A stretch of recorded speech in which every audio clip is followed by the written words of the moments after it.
মহাস্তে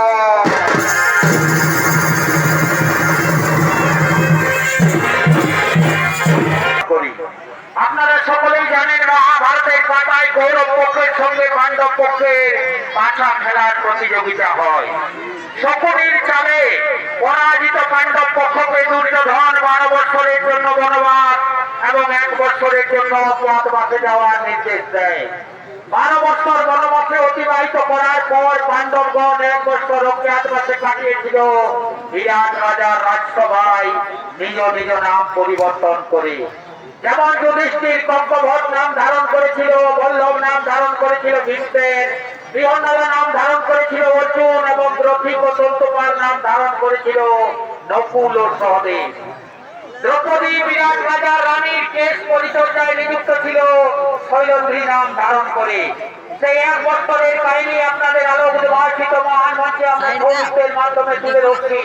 তাই শুরু করতে চলেছি মহাভারতের কাহিনী অবলম্বনে স্বর্গীয় অর্থাৎ দুর্যোধন মাহাতো রচিত নির্দেশিত দিলীপ মাহাতো পরিচালিত বিনা পানি সৌনিত্য বিকাশ কেন্দ্রের সমস্ত ছৌ শিল্পী দ্বারা অভিনীত ভীম হস্তে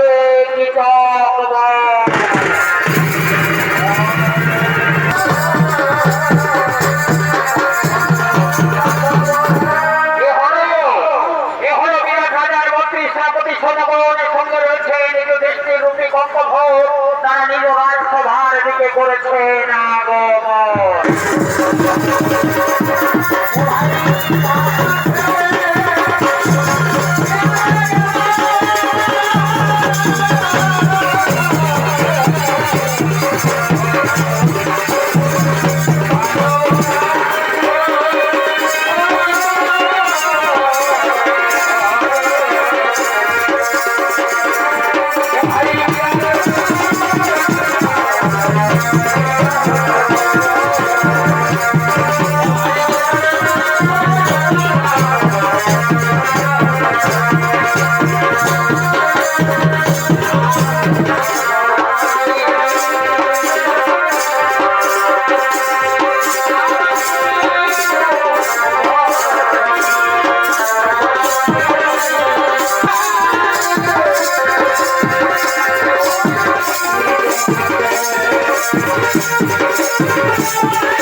এবং যুধিষ্ঠির রূপী কঙ্কভট সকলেই এসে হাজির হয়েছেন। এখনো আসেননি রাজা বিরাট, তাই তিনিও চলেছেন নিজ রাজসভার দিকে করেছেন আগমন।